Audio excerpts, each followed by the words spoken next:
Yo, What up, Scotty? how you doing, buddy? I'm good, buddy. How are you? I'm pretty good. I think, Pretty good? yeah, I think 3 months quarantine is a, That's your limit. yeah. I think I've reached the limit. I'm actually I finally played drums for the first time in three On a months. kit, on a full kit. Yeah, I finally got a little Oh, something yes. here. So What is that? Is it a it's Frankenstein? it's a little no, it's a Gretsch Catalina. Oh, is Um, it? yeah, Tani said is allowing me to use his studio room here at his spot. Thank God. Yeah, it was. You were dying. When I talked to you last, you were like, all right, I've had enough. Yeah, I've never gone this long without playing since I was 8 when I first Yeah. started playing. So, Yeah, that's a long time. how about you? I know you got a whole sweet rig set up. How's video editing life going for you? Plugging away over here. Turkuaz has a bunch of content for Live From Out There, that streaming concert series that they're doing. Yeah. And we're doing, I don't think it's a surprise, but we're doing a Beatles set, an acoustic set. So Oh, cool. I've been going through, and a lot of it's like a lot of the Beatles stuff is pretty deep cut. So You're leading all those fills with your left hand. feels so weird, man. Yeah, that's how you do it. I know, but it is. It's like a very specific sound, Yeah. you know. Yeah, so been doing that, and producing my own smaller videos, and right now I'm only on 3 cameras, but one is only a kick pedal camera. Yeah. So that doesn't take too much like fine tuning. I can just kind of like drop it picture in picture, and that's really easy. But the stuff that I'm learning with video editing in terms of drumming is like with 2 cameras, figuring out, like one is sort of your A shot and one is sort of your B shot, of like, what do I want to capture with that B shot? What is exciting? Because like one camera on a drum set, especially if I'm just playing like something that's not necessarily super complicated. Yeah. Like finding those moments where you just cut to that second camera real quick and it makes something pop, like on a big one, or like it's just interesting to learn that side of looking at drumming, because we've been focusing on trying not to suck for 20 however many years. Yeah. I've been embracing the suck. Not in like I've learned over the last couple or so years that like you just kind of gotta work and shed and do as much as you possibly can. And when you're on stage, or even like now just practicing and doing video shit, like you kind of just have to let come natural as best as you can and not worry so much about what you wish you could be doing. Like hold on to that and go back to the practice room, or so I'm glad to see that you got that whole situation. Are you recording everything just with like what's the Yamaha guy? The EAD-10. Yeah. The EAD-10, and then I bought 2 extra triggers because it has room for inputs in the back. Yeah. The first thing I had to do when the quarantine started and everything got canceled was update my laptop, because my laptop was just not powerful enough to handle what I was pivoting to in terms of like the workload. Yeah. But with that situation, Apple is way behind if you order a computer that's not a stock computer. Because I ordered one that's like fully juiced. It's like as much RAM, as much. It's like the Rolls Royce, but it's gonna take them like, you know, it's gonna get here on June 25th, and I ordered it a while ago. Yeah. So with this Yamaha EAD 10, it's perfect because it's not really taking up a bunch of the computer to run. So basically, if you had it like it normally is, it's just it's a stereo pair that clips on to your bass drum, and it also has a trigger on it for the kick drum.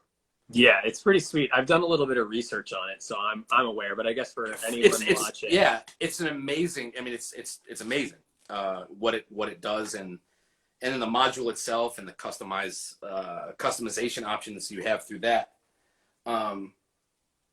What I ended up doing was taking another out and making it stereo into my input, just to give it a little more, just to give myself a little more flexibility on the mixing side.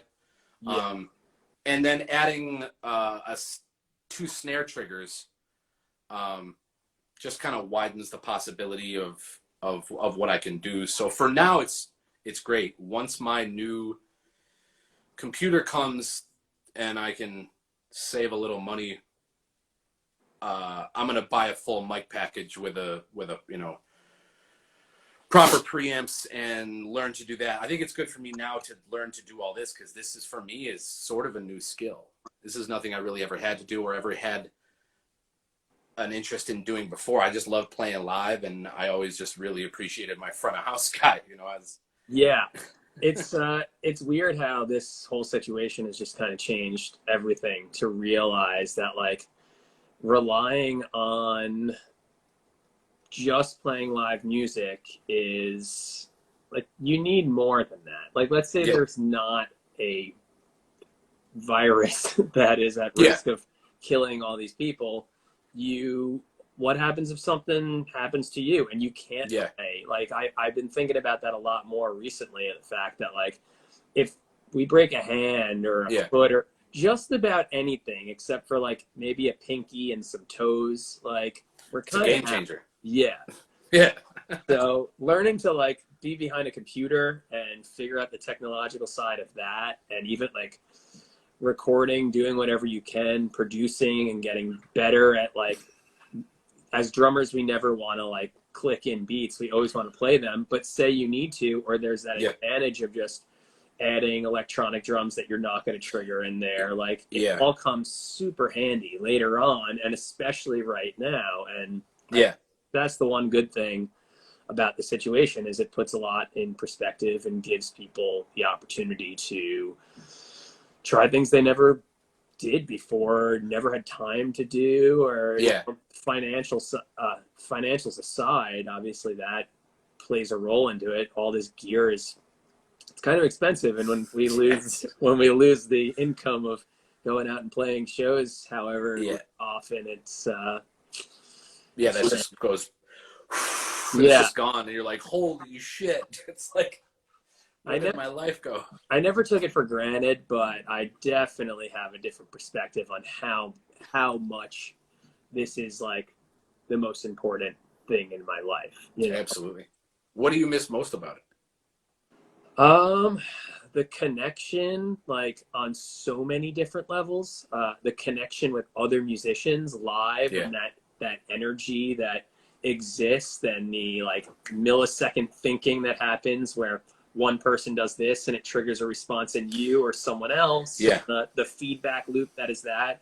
And then like the interaction with the audience. Like, we can do as many live streams as we want, and on some level, like, it's very comforting to be able to do that kind of stuff. It's great to keep content out, but like, there's no replacing going and playing in front of never 10 people, let alone I would take what random club can I think of?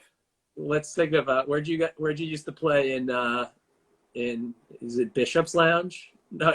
Bishop's. I would take 7 people in Bishop's Lounge. Yeah. Right now, I I'd go all in on Yeah, 70. I might shed a tear, just Oh for the yeah, happiness. I just give a speech or something. That's the thing I think about. What's that? What's that going to be like? Like, When we come back, yeah, I think Nick Gerlach. yeah, He and I were talking today, and we were kind of asking ourselves the same question, and smaller shows are going to come back, and there's a lot of people that are starting to figure out how to throw shows now with the drive-in thing, which I think is a really, really cool idea. A lot of people are doing it, and it seems to be popular, and I'm excited about that for everybody. it's popular. I know like two people doing it. Isn't like Spafford and Mark. I'm going to say. I think you're about to see a bunch of announces in different cities. From Mark Rebier has his tour. Yeah. Spafford did it, but I'm privy to a couple other bands that are working some things out, and a couple other production companies that are doing things all across the U.S. So it's going to be something that's popular. But in terms of like the scale of shows that you and I have been playing lately, Yeah, we got it. I heard summer of 2021 kind of. it's going to be when there's a vaccine. Well, yeah, there's that. It's the only way. Yeah. You can't put that many, anything over 1,000 people. We were supposed to be at Red Rocks last weekend. Yeah, I know. How are they ever going to put 10,000 people together without a vaccine? You're just not going to be able to do that. So no, and the comfort level. Kinda, I mean, ultimately, I'm not going to a big show without being able to play until that exists. Yeah, absolutely. That's just me. I would imagine that there's a lot of people that way. And I talked to my dad. So my dad's a pulmonologist. So. Oh, is he really? Yeah. So he's like really up on this shit. Front line on all of this to the biggest extent. And thank your dad. Oh, thank you. Send him all of our collective thank yous. Yeah. And my other one of my other best friends is an ER doctor, and it's just they don't know enough about this. And unfortunately, like, I'm not trying to get political or anything, and I'm not going to pick sides at anything, but ultimately it comes down to the fact that like no one's come out and said we don't know anything about this yet. Yeah, I mean, they know things. I shouldn't say that, but I think I've heard them. I've heard a couple of people, not the people that should be saying it. Yeah, that's I think the point you're getting at. Yeah, but I've heard Dr. Fauci say like, he's like, look, we basically just learned about this in January. Yeah. That's not a lot of lead time on figuring out a global health crisis. No. And I mean, yeah. But yeah, you're right about the unknowns, and I didn't mean to cut you off. Continue. Oh, no, not at all. But like, so like I get to talk with him a lot, and he's got these ideas of like, well, why can't you have like everyone's spaced and it's in a diamond so that like there's all these empty, and I'm like, it's just, so you're talking about like most venues, if they don't do I mean, there's probably a little less and some more leeway or give or take, but like if you don't do half your capacity, you're not really making money. Like the band needs to get paid, you need to pay your staff, everything costs money, there's a mortgage. On top of the fact that like, how do you do concessions when like people are afraid to like I had my first takeout meal 2 nights ago, Did you really? Yeah, I've been cooking. Did you pick it up? No, I had it dropped off. How did you deal with, did you have them leave it on your doorstep or something? Yeah, it was left on the doorstep, and we brought it in, and that was the end of it. But like, I've just been like super strict with that. I've been like, I haven't had alcohol in however, I mean, I'm not a big drinker to begin with, but like, I'm like trying to keep immune system as strong as possible. Yeah. So, yeah, I mean, we have a lot of figuring out to do to kind of see where, like, we get back to that thing that, like, we all love and do, whether we're a part of it from our side of things or people that know nothing about music but just know the connection and the way it makes them feel and go to a concert. Like, there's a lot we're missing right now. sometimes it's easy to like sort of bury my head and get into the, you know, the work that I'm doing with this stuff, or thinking about stuff that I could do, or online shopping, or however I'm sort of burying my head in the sand. But Yeah. there is this little part of me creeps out like once a day where I'm just like, how much I miss that feeling. You know, just like that. It's that's that thing. It doesn't exist anywhere else. Yeah. It's the only place that it exists, and it's unique to us and our experience as musicians and as concert goers. Yeah, for sure. And it's been like cold turkey for everybody. And like, not something that I was planning on. You know, you quit cigarettes cold turkey. It's like, you know what you're in for. That shit's gonna suck. Yeah. But then, like, you're like, I have tickets to every 6 show this year, and I'm going to all of them with my friends. Yeah. And then they're like, none of it's happening. I know. I had a free ticket to Rage Against the Machine at Madison Square Garden. Yeah, that one hurt. That one hurt a lot to think about. All of that kind of stuff. But like, oh, that burns. Yeah. and then it's like, he's like, you know what? I have the ticket still. When they re-announce and things go back, it's fine. It's like, yeah, but I was fortunate enough that I wasn't touring. Wasn't on and was tour. able to do it. Guarantee I'm doing something. You know? Hold on. Here, I'll do this for you. I'll sub your gig. There we go. If you want to go, you have to go see Rage. I know. I'll leave what I'm doing, and I'll call Sput. and I will sub your gig just so you can. Oh shit, Australia's in the house. I know. Look at that. Hey, I'll wait for that. Wow, right? I know, right? It's funny they typed wave instead of the little hand. I know. Also, they're doing things right there, right? Last I heard, Australia and New Zealand are crushed it. Like, yeah, and Japan crushed it. Yeah, we're too big of an island. That's the problem here, with way too much ego and ignorance, and I mean, yelling and echo chamber bullshit. Yeah. I mean, that's been the thing. It's been hard enough, and then today, and you know, the past couple days of just realizing the state of our racist country we still live in, makes things even harder. You know. Yeah. It's tough. I'm also trying to like at some point get into like the fun side of this conversation, but I think on some level it's like, this is what we're dealing. I mean, this is life. This is what life is right now, and you know, what we're gonna do? I'm not gonna sit here and like smile like a clown and act like none of that shit's happening. That shit's happening unfortunately, it's starting to happen like every day. Yeah. You know?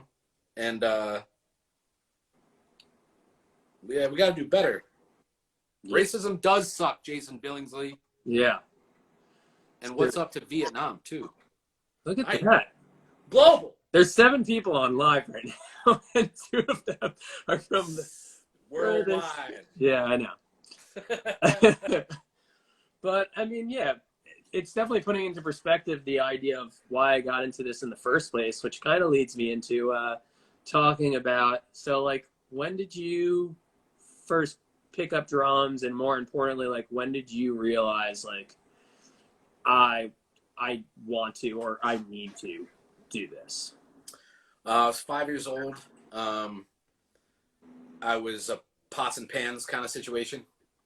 And there was something about it that like I had a knack for it, and my parents were cool and they saw it, and you know, supported me. And the moment that I knew that was like, I gotta do this shit like for real. It's so embarrassing, but it's funny. I'm not embarrassed, but it's funny. I got a similar one, so I'll let you. Do you? Yeah. I was at a Yanni concert. Okay. And there's this one song that he has in 7, and I forget who was playing drums on that tour, but it was like a Marco Miniman type cat. Gotcha. And there's like a 8-bar 7/8 time signature fill that is on the record, and they were playing that. They were touring that record, so they were playing that tune, and I was like waiting for it. Yanni rules. And like the song came, and it was time for the fill, and this dude, like the lights just went, and he just played this fill. It was so killing. And I was just like, when he hit the one, I was like, that's it. I know what I'm doing for the rest of my life. I don't care about anything or anybody. That's what I'm doing. I have a similar embarrassing story that also goes into a separate Yanni story. But Yanni is lit. He is lit. So I started playing when I was 8. My parents knew that I wanted to play drums, and my dad was a drummer growing up. And oh, really? Yeah, my dad plays. I didn't know that. He still plays guitar, and he's super musical. But he had a drum set growing up, and he did similar thing to me, like played drums at his bar mitzvah. Jewish kid from New York. You know? Yeah, that's what you do. And then and then he went away to college and then medical school. And somewhere during that time, his brother sold his drum set. Yeah. without him knowing. Without him knowing. Yeah. It's still a family debate. That's messed up. Yeah, super. I could have had a sweet Ludwig kit right now. I'll tell you that much.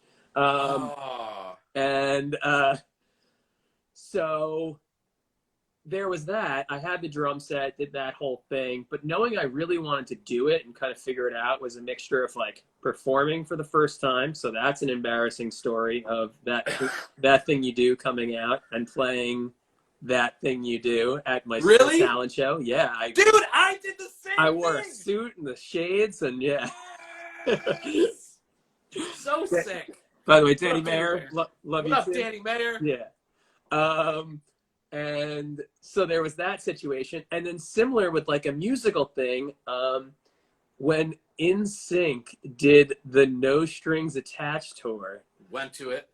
They did it. They had it on pay-per-view, and my family ordered it. Like my sister, she's older than me, but like, she was super into all the boy band stuff, and I was just a young kid. I listened to pop and whatever. I mean, I still kind of listen to whatever. So, but they had this sick live band. Like I don't know if it was Brian Fraser Moore, because I know he's been with like that circuit for a while. I know he was with Backstreet Boys before. And he's with like, JT now. Yeah, exactly. But like it was someone like that, and I remember like like Lil Jon Roberts. Maybe it was Lil Jon. Yeah, exactly. Like it could have been. It's one of those people of that time period.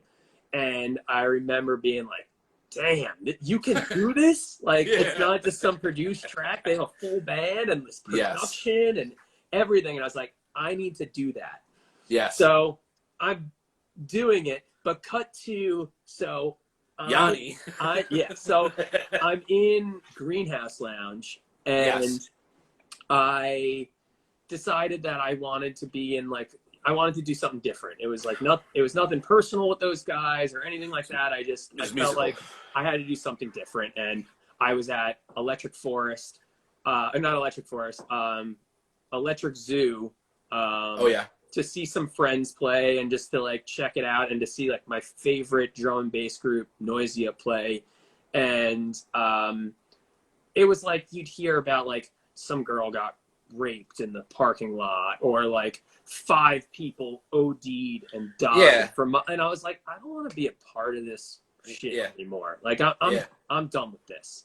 Yeah. And I'm seeing comment. Yeah, hair flips. And that's where I found out about Dopapod needing a sub drummer. And so like I was waving at Jay Rogovan from like 100 yards away as he's reading a text from Michael Travis saying, "Do you know any drummers in New York? Like, or in that area, Dopapod's looking for a drummer." And like he looks up and I'm waving like oh my god. But the other opportunity that I had was my old bass player when I was in this band Code Anchor, and like my best friend, his dad was playing in a country band. And the country band had this opportunity to play in, I'm forgetting the place, in Greece. The Acropolis? Not the Acropolis, not the venue, but where is Yanni from? Oh. I mean, I have a computer in front of me. I'm sure it's doable. Where is Yanni from? Kalamata. Okay, so maybe it wasn't Kalamata, but it was like somewhere in that area. But anyway, like, strangely enough, it seemed really strange, even telling this back. They wanted this country band to be the opening act and to provide, to like be crew as well and take care of certain things and like just be on that field of like, you're the opening act, but you're also providing backline and you're setting up all the gear and doing all this shit.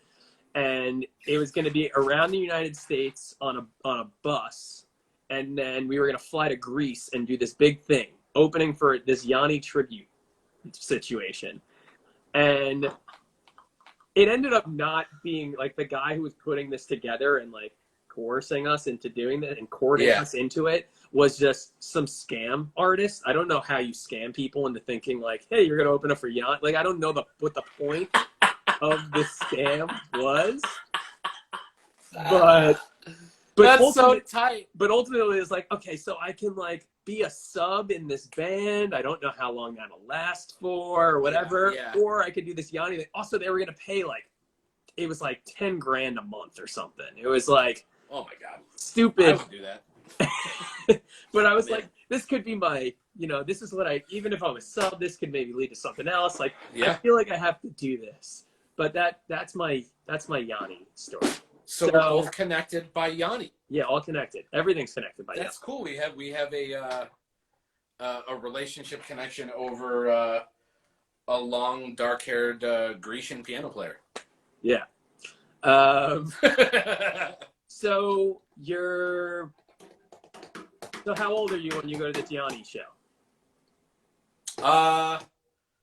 Let's see. I would have been 3rd grade, 10. Okay. No, you're not. You're not 10 when you're in 3rd grade. You're not? I don't think so. Hold on. Aren't you like 14 when you enter high school? How old are you when you're in 3rd grade? Well, I'm no spring chicken or winter. Oh, don't bullshit me. Whatever 3rd grade is. Isn't it 10? Aren't you 10 in 3rd grade? I don't think so. Let's see, 10, 3rd grade. So you're 10 in 3rd grade. 4th, 11. Yeah. 5th, 12. 6th, 13. 7, 14. 8, 15. 15. I think we're off 9, by a little bit. So I was 11. You were not 11 in 3rd grade. How is that not right? Then I would be 9. No, you're like in 3rd grade. You're like 7 or 8. No way. There you go. 8. Someone just said 8. 3rd grader is 5 plus 3. Oh, is that how it works, Jason Billingsley? 13. 3rd grade bar mitzvah, 7. Yeah, and 7th grade. There you go. This all makes sense. So how old was I? Was 8. So you were 8.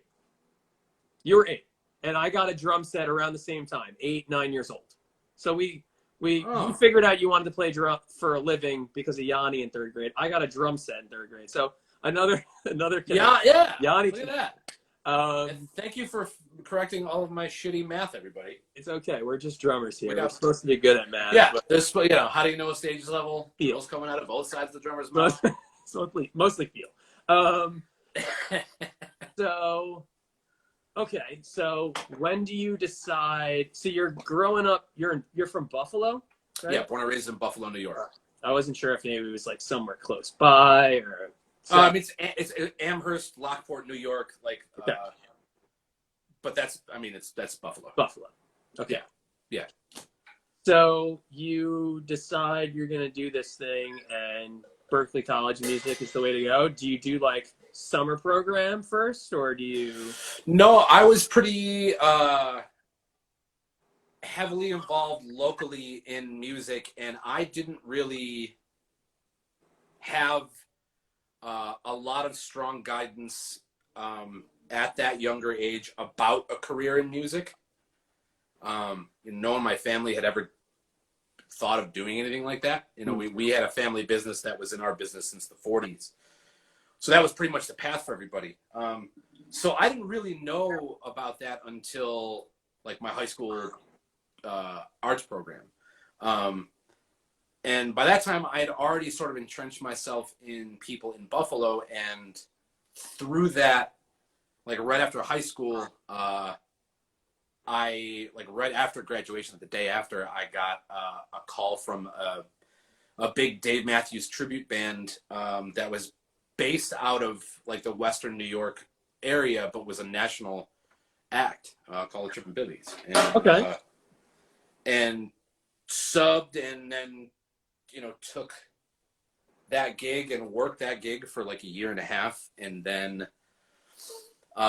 came back and then did a stint with Carnival Cruise Lines. I did one contract with them, and came back to Buffalo again after that was over, and then played with a band in Buffalo for a while, and then decided, and this is by the time I was 21, decided that it was time to take it a little more seriously, and and to get out of Buffalo and to meet some other musicians. And Berkeley was the choice. For me, it was like Berkeley, North Texas, University of Miami, and Manhattan School of Music were sort of the ones that I was all considering strongly, but Berkeley ended up being the right fit. And for me, growing up in Buffalo, it kind of felt like the logical next step in moving to a city. Boston kind of felt right. Yeah. Because Boston's not huge, but it is a major city. Yeah. And Buffalo's a minor city, so like I felt like I sort of needed a little bit of adjustment in that. And Berkeley had a great name, and there was some people there that I wanted to study with. Like Mike Mangini was there, and Terry Lynn Carrington was there, and I studied with Dave Cowan and Tony Thunder Smith, who was Lou Reed's drummer, and there was a bunch of names there that made it like appealing to me.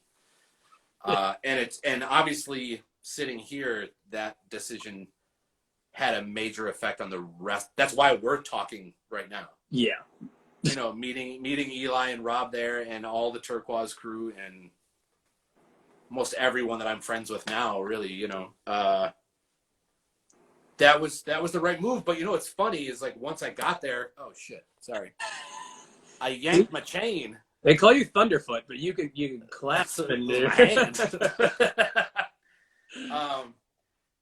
Once I got there, me and Eli started playing, and I picked up some GP gigs, and I ended up not spending very much time there.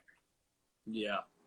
I was really I lived in Boston for 7 years, but I only did a year at Berkeley. I ended up starting being gone on the road so much that like, my parents were kind of like, what the fuck are we spending all of this money for if you're like not even going to class? Like, what are we doing here? And I was like, you're right. Yeah. I'm going to stop, and I think I have enough working experience to hold a job. Yeah. Certainly not like, I think I was hot shit at that point, but I knew I could at least get a paycheck and survive. And so I kind of decided to do that, and it's led me here. Yeah. It's pretty incredible. It's funny because my plan was I didn't know about North Texas until like, honestly, like 5 or 6 years ago. Until you learned about Keith Carlock, right?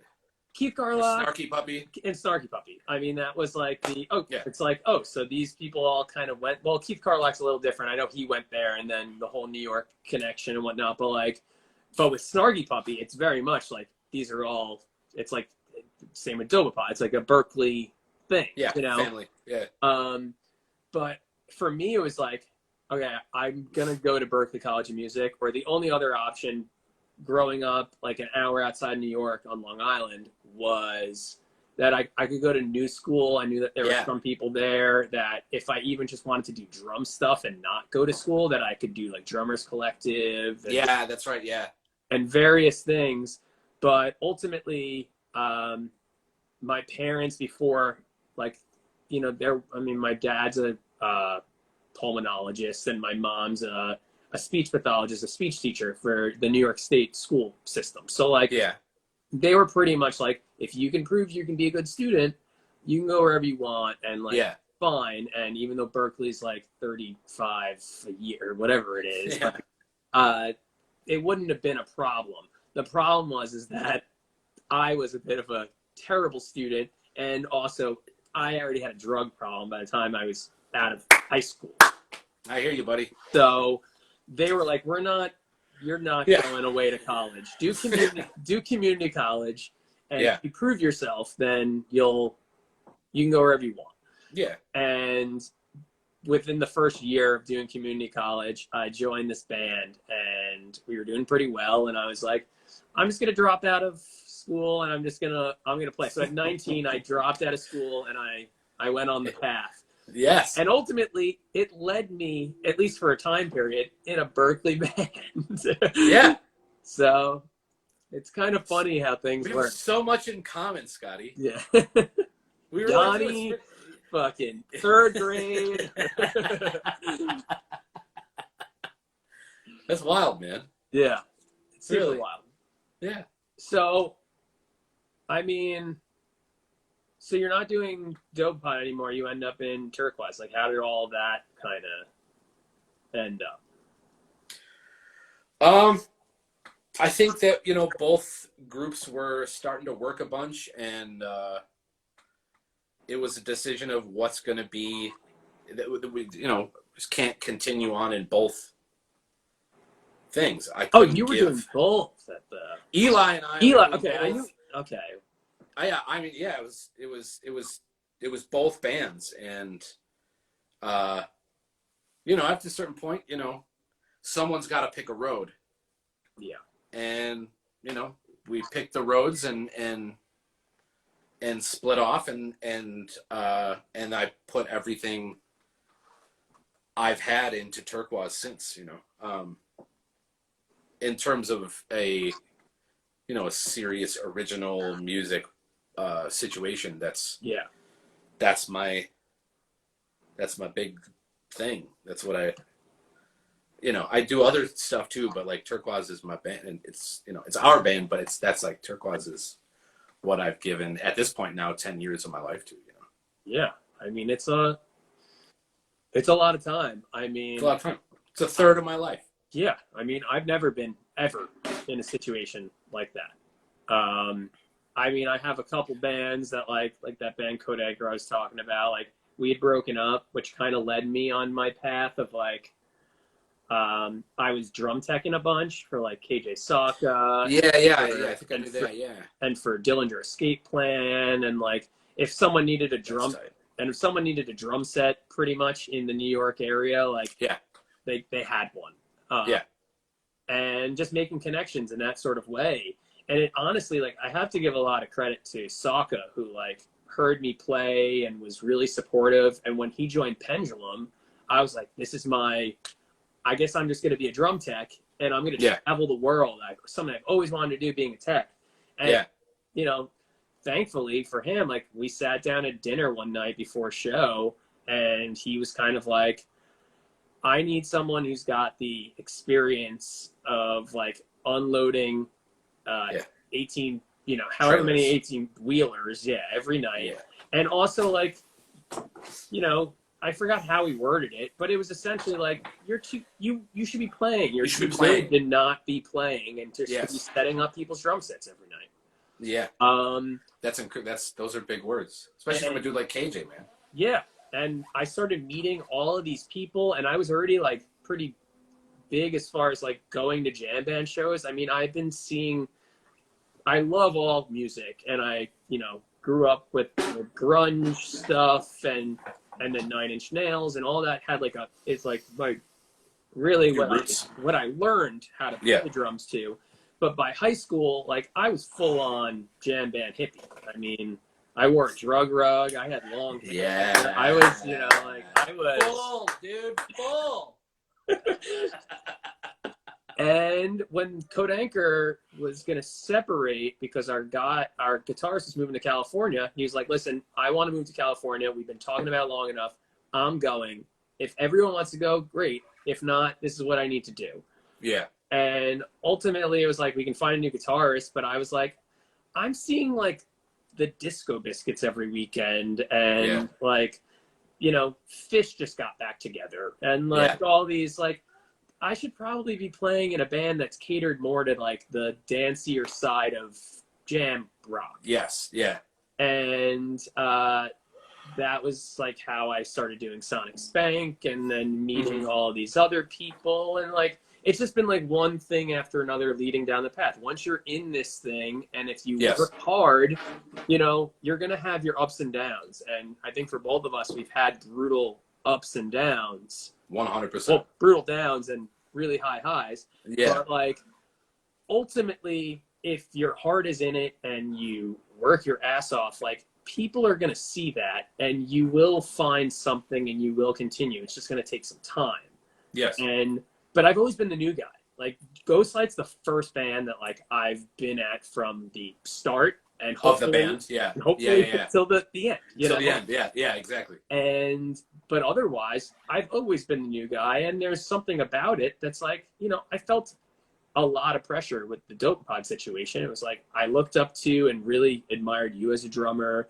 I loved the records that, of course, I loved the records that Neil did. And I was trying to be like, oh, I got to be that guy.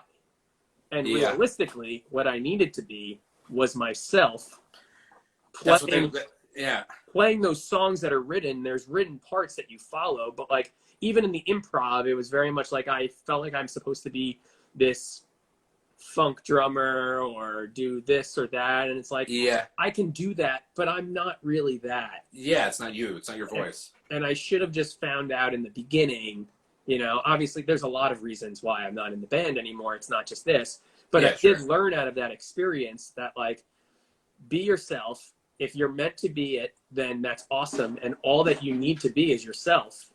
And if you're not meant to be in it, then, well, you probably just saved yourself a lot of heartache down the road. Yes, and a lot of time and a lot of bullshit. Yeah, because it ain't easy. Coronavirus aside. Coronavirus! This is not an easy thing. I haven't heard that since this all came out, by the way. So thank you for channeling your inner Cardi B. Honestly, sometimes when I record video and audio to compile and send off to someone as a sync point in the video and the audio, I'll just scream that. Instead of doing a clap or like a stick click for a sync point, I'll just go, coronavirus! It's so insane. What an insane thing to be fucking famous for. It's being in the locker room of a strip club screaming, coronavirus! Yeah, serious. The world. Look who's there. Mike Aziza, the old guitar player of Turkuaz and one of my best friends in the whole world. Ayat is here. Chelsea. Hi, Chelsea. Look at you. You're much better at this than I am. I have like a computer screen you can't see. Like if I raise this even so slightly, it's right there. But there's nothing even there. I don't know why I have it. At first I thought I'll keep it from the phone falling, but it wasn't going to do that. No, the phone's, it's been staying up, so I haven't been. I'll say hello if anyone said hello to me. Everyone's been saying hello to you, bro. Oh, yeah. Someone said Code Anchor is their second favorite band or first favorite band. Look at that. Vietnam gave us some props. Vietnam. I know that we had Vietnam and Australia in the house. So it's strong. We got Los Angeles out there. Chelsea, where you at? I know Larry Elefante, Mike Ratushin was here. Look at that. It's going. And then I played an album with your bass player for that guy. What? Me and Africano did an album for this artist Larry Elefante. Oh, there you go. And we played together. There he is. There's Larry. Raven. Hi, Larry. Dan Africano's. Dude, honestly, that's a great person right there. Great musician. My God. Yeah. Great musician, but more importantly, human being quality great musician any day. Yeah. Any day. Yeah. And the fact that he's what up, Mark Purrington? Harry Harry Belafonte. Belafonte. No, Larry Elefante, not Harry Belafonte. Maybe that's what Larry Elefante was going for. Shake, shake, shake, Sonora. So I know that we only have an hour before this thing goes. So let's. So what are you besides videos and stuff? Are you teaching right now? Yes, I teach through livelessonmasters.com.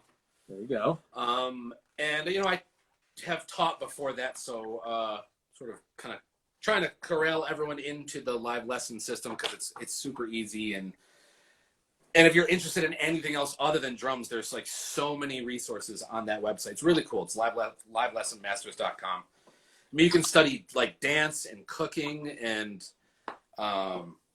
Yoga and movement. I know Debbie's on there, and I've been trying to figure out if maybe I need to learn about my pelvic floor a little bit more. I know that's her specialty. I'm serious. What you talking about, bro? What do you got to learn about your pelvic floor? Yeah, apparently we hold a lot of stress in that area, and if you can't figure out how to work it, maybe it's not. I think you should go for it. Maybe. You got to fill everyone in on the next week with whatever drummer you have next. I'll let them know about my pelvic floor. Open with your pelvic floor, and they'll be like, "What the fuck is this dude talking about?" I don't know much about it. I know that I see a lot of promotion on it, though. But anyway, yeah. So what's the plan after this? Like, we get out of this thing. I feel like I know the answer, but just so that we got it on film, like, what are you most looking forward to? What have you learned through this experience that you're gonna take out of this and just run with it, roll with it?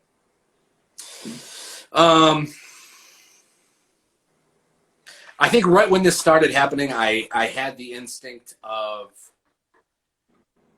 whoever doesn't come out of this. I sort of always felt like it was gonna end. I don't really think I ever felt like apocalyptic about it or anything. Yeah. So I sort of really had this feeling that like whoever doesn't come out of this with at least some kind of new skill or even a perspective in our business is going to get left in the dust and maybe should get left in the dust. Yeah. And, then I saw the thing that came out. It's like, well, you don't have to be productive and all that stuff, and people deal with issues. And I totally am sympathetic to that. I think what I'm going to take with me is the fact that me personally, I force myself to pivot and expose myself to all of the holes in my armor that were holding me back and holding my value as a musician back. And I'm choosing to face them head on, and I'm making more mistakes than I am succeeding. That's part of it, though. It's part of it, but I think the most important thing that I'll take out of it is that all the things that you get bombarded with every day about what you should be doing, how you should be feeling, what you should be eating. Everyone's posting their life routine on every social media platform, and so there's been a couple of things where I was like, I need to really put this in my life, and I would do it for like 3 days, and then I'd miss a day, and I'd do it one more time, and it wouldn't really feel like anything to me, and then I would just stop doing it. The one thing that I've done every day willingly without thought is come to this part of my house and work and practice and play. And it's never been a thing where I've felt like, oh, fuck, I got to go do this. Yeah. It's, and it's this moment of sitting and really clearly seeing, nothing, everything else is sort of gone, but what your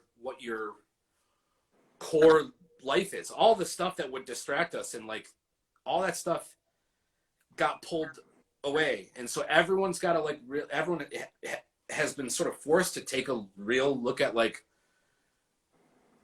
this amount of time to sit and sort of do nothing.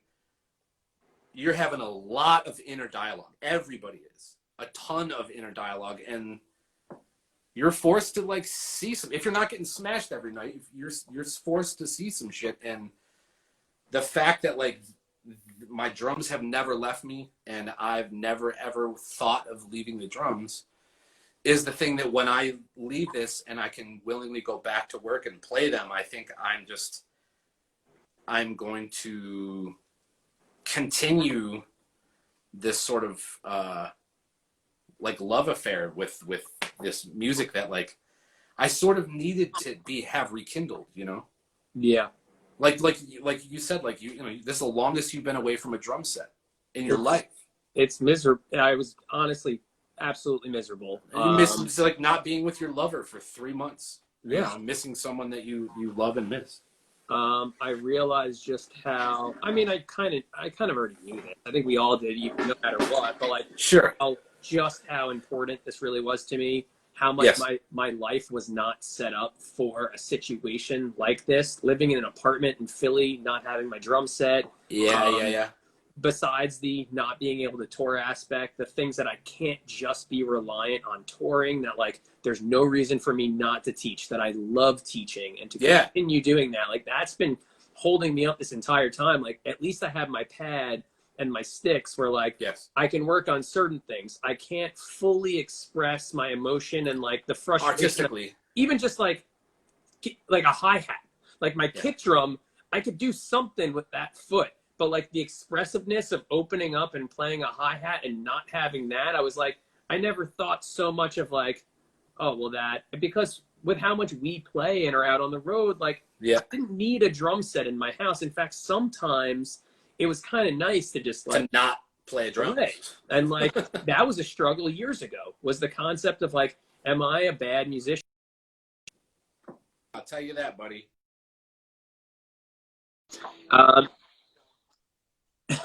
Thank you. Yeah, but I struggle with all those things. What'd you say? I said, that's for real.